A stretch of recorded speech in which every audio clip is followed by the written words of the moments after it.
ॐ नमोस्तु नमोस्तु नमोस्तु नमो अरिहन्ताणं नमो सिद्धाणं नमो आयर्याणं नमो वज्रायाणं नमो लोये शव्यसाहूणं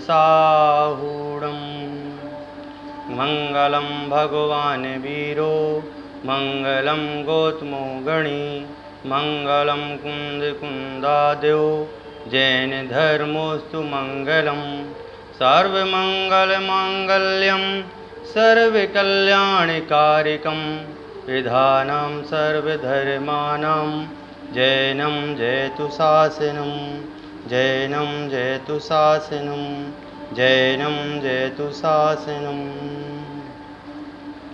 आज हमारी चर्चा उत्तम मार्दव धर्म के विषय पर चल रही है। आज हम उत्तम मार्दव धर्म के स्वरूप को समझेंगे और उत्तम मार्दव किसे कहते हैं इसके संबंध में भी हम चर्चा करेंगे। कल हमने देखा था उत्तम क्षमा। तो क्षमा के संबंध में हमने जब चर्चा की थी उस समय आया था कि क्रोध के अभाव पूर्वक क्षमा। लेकिन आज यह जो चर्चा हम यहाँ कर रहे हैं इसमें क्रोध के अभाव पूर्वक ना होकर के मान पूर्वक, वहाँ क्रोध का अभाव कहा था कि क्रोध का अभाव करना उत्तम क्षमा है। जब तक क्रोध हमारे अंदर में विराजमान है जब तक हम कसायों से विमुक्त नहीं हो सकते हैं। और क्रोधी व्यक्ति के संबंध में जब अपन ने कल चर्चा की थी उस समय अपन ने यह भी चर्चा की थी कि क्रोध जो है हमारा स्वरूप नहीं है। क्रोध हमारा स्वरूप नहीं है, हमारा विभाव भाव है, विभाव स्वरूप है। क्रोध विभाव है, स्वभाव नहीं है। इस संबंध में अपन ने कल चर्चा की थी। आज भी हम उत्तम मार्दव धर्म के संबंध में चर्चा कर रहे हैं। तो उत्तम शब्द से सबसे पहले दिया हुआ है उत्तम।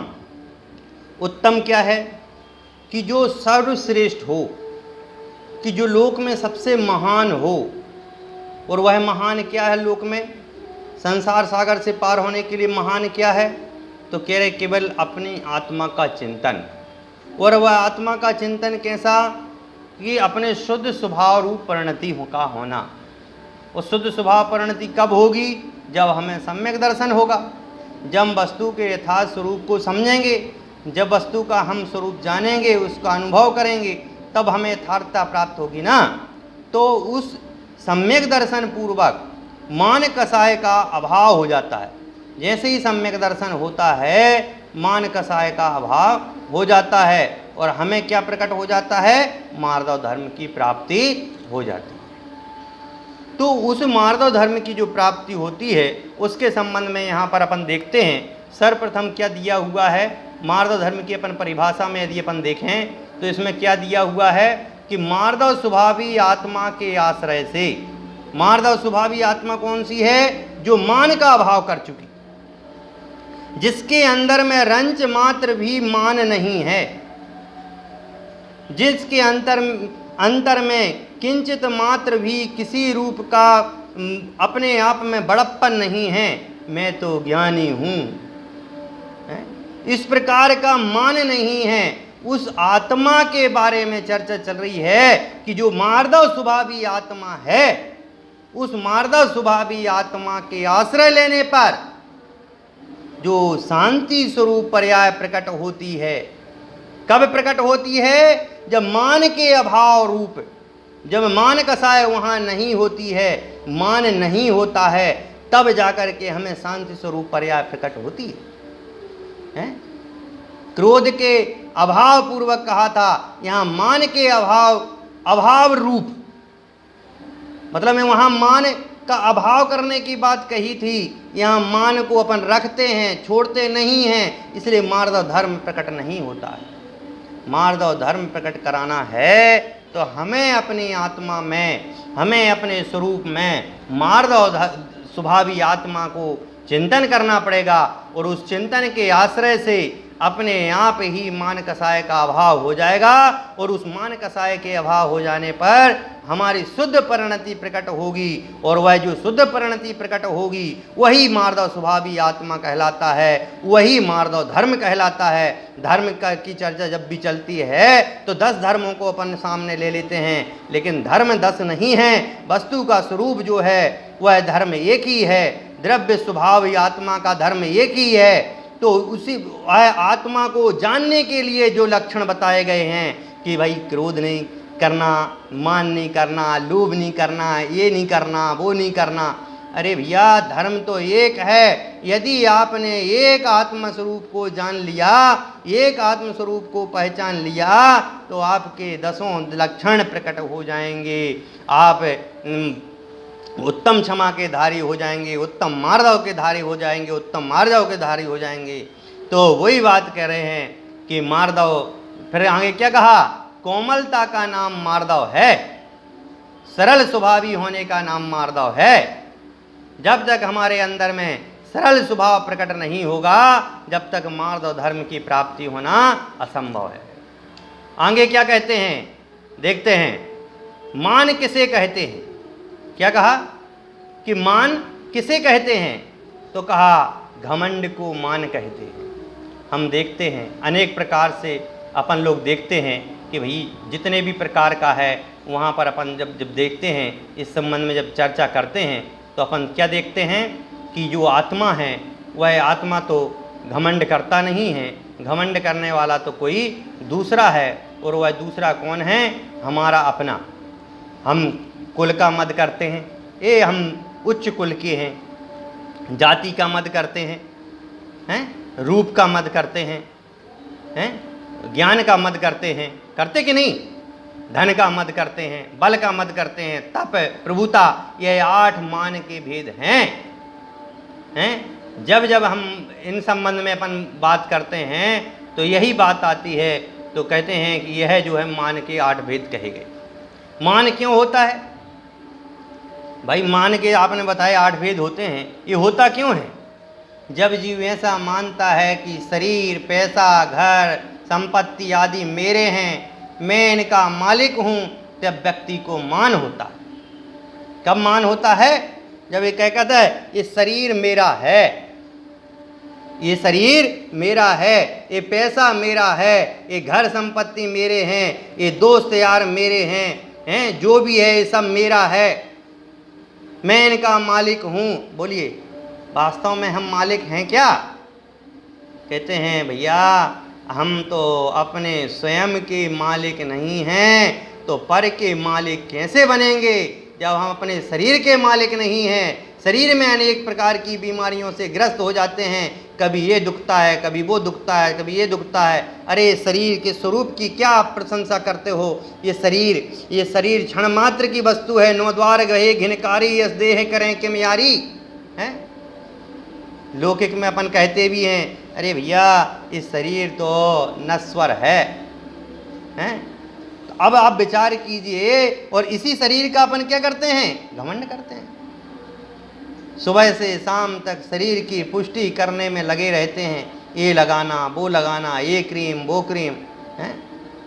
जीव ऐसा मानता है कि ये शरीर मेरा है, पैसा मेरा है, घर संपत्ति आदि मेरे हैं, मैं इनका मालिक हूँ, तब व्यक्ति को मान हो जाता है। दूसरी बात क्या कही कि जब जीव दूसरे को खुद से नीचा दिखाना चाहता है और स्वयं को उससे श्रेष्ठ समझता है, तब मान प्रकट होता है। हम देखते हैं कोई भी आदमी हमें ऊंचा नहीं होने देता, हमें ऊंचा नहीं समझता, और समझाने के लिए हम सामने वाले को नीचा करते हैं, समझाने के लिए हम नीचे की ओर धकेलते हैं, और क्या कहते हैं? भाई साहब मेरे जैसा कोई ज्ञानी नहीं है, मैं बहुत बड़ा पंडित हूँ, मैं बहुत बड़ा सेठ हूँ, देखो मैं इतना दान देता हूँ, तुम क्या करते हो? तो कहते हैं भैया खुद को ऊंचा दिखाने के लिए जब जीव दूसरों को श्रेष्ठ नहीं नीचे समझता है, उसको श्रेष्ठ नहीं समझता है, तो उसको मान कसाय की पुष्टि हो जाती है। और क्या कहते हैं? और देखिए मान से नुकसान क्या है? तो कह रहे हैं कि मान से नुकसान ये है, सबसे पहली बात क्या दी कि घमंडी व्यक्ति की सभी निंदा करते हैं। एक बात क्या कहा कि घमंडी व्यक्ति की सभी निंदा करते हैं, कोई भी प्रशंसा नहीं करता।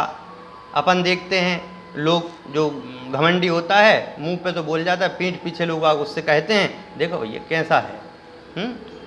घमंडी व्यक्ति को कोई मित्र नहीं बनाना चाहता। दूसरी बात, तीसरी क्या कहा, घमंड के कारण जीव के अच्छे गुण भी ढक जाते हैं। जो उसमें गुण होते हैं उस घमंड के चलते वह गुण भी उसमें दिखाई नहीं देते। बोलो रावण कितना ज्ञानी था, लेकिन घमंड होने के कारण से उसके ज्ञान का स्वरूप तो ढक गया। उसके लोग उसके ज्ञान की प्रशंसा नहीं करते और उसके अवगुणों की प्रशंसा करते हैं। जो मानी होता है उसके परिवार के, उसके घर के, उसके भाई, पत्नी, मित्र, यार सब दूर हो जाते हैं। कोई उससे मुंह पे तो प्रशंसा कर देगा, पीठ पीछे कोई प्रशंसा नहीं करता है। इसलिए कहा कि भाई मान महाविसरु, मान जो है बहुत अच्छा नहीं है, बहुत कठिन है। ये पूजा की पंक्तियों में आप देखेंगे देखो क्या लिखा है, मान महाविसरु करहि नीच गति जगात में। कह रहे हैं मान जो है विष के रूप समान है, और जो मान करता है वह उसको नीच गति की प्राप्ति होती है। कोमल सुधा अनूप सुख पावे प्राणी सदा, और जिसके अंदर में कोमलता है, मृदुता है, वह अमृत के समान है और वह सदा सुख पाता है। वह प्राणी कभी दुखी नहीं होता है। और क्या कहा, ओ तम मार दो गुण मन माना, मारे करने को कौन ठिकाना। बसोन गोद माही ते आया, दमरी रूकन भाग्य बिकाया। रूकन बिकाया भाग बसते दीवई के इंद्री भया। ओ तम मुआ चांडाल हुआ, भूप कीड़ों में गया। जीतव्य जोवन धन गुमान, कहा करे जल बुलबुदा। करि विनय बहुगुण बड़े जन की, ज्ञान का पावे उदा। अब यहाँ पर क्या कह रहे हैं देखो, अर्थ उसका किया है कि मान जो है हलाहल विष के समान है। यह मान नीच गतियों को करने वाला है, अतः मान के कारण खोटी गति में जाना पड़ता है। और मार्द मतलब कोमलता रूपी अमृत को धारण करने वाला जीव हमेशा सुख होता है। जिसके अंदर में घमंड नहीं होता है उसकी सभी प्रशंसा करते हैं। देखो भैया वो सेठ जो हैं कितने अच्छे हैं, कितना दान देते हैं, 1% का घमंड नहीं है, सभी से जय जिनेंद्र बोलते हैं। अरे भैया मान किस चीज़ का, यह सब यहीं का यहीं रह जाएगा। अपने अंदर में कोमलता के भाव लाओ, सभी आपकी प्रशंसा करेंगे। उत्तम मार्दव को गुण मन से माना जाता है और मान करने वाले का कोई ठिकाना नहीं है, क्योंकि अनादि काल से निगोद में रहा, वहाँ से निकलकर वनस्पति काय जीव हुआ। तो दमरी रूकन दमड़ी रूकन मुद्रा की सबसे छोटी इकाई के भाव बिका, और कभी बिना मूल्य के ही बिका हैं। बोलो बिके के नहीं बिके। एक इंद्रिय में वनस्पति काय जीव हुआ, जहाँ एक इंद्रिय जीव हुआ, और वहाँ पर क्या कभी अपनी छाल को बेचा गया, कभी अपन को ही बेचा गया, जिसका कोई मूल्य नहीं है। अरे तीव्र पुण्य के उदय से देव पर्याय प्राप्त हुई, और वहाँ से चलकर फिर एक इंद्रिय हुआ। सोचिए उत्तम पर्याय के बाद चांडाल हो गया, और राजा भी कीड़ों में उत्पन्न होता हो गया। ये जीवन यौवन और धन दौलत का क्या घमंड करना, ये सब जल के बुलबुले के समान हैं, क्षण भर में नष्ट होने वाले हैं। एक समय में कोई करोड़पति होता है, दूसरे समय में वह रोडपति बन जाता है। इसलिए भैया धन का कभी कोई घमंड नहीं करना, यौवन का घमंड नहीं करना, वैभव का घमंड नहीं करना। जो बहुत गुणवान हैं, बड़े हैं, उन महापुरुषों की विनय करना चाहिए, जिससे ज्ञान प्राप्त होता है।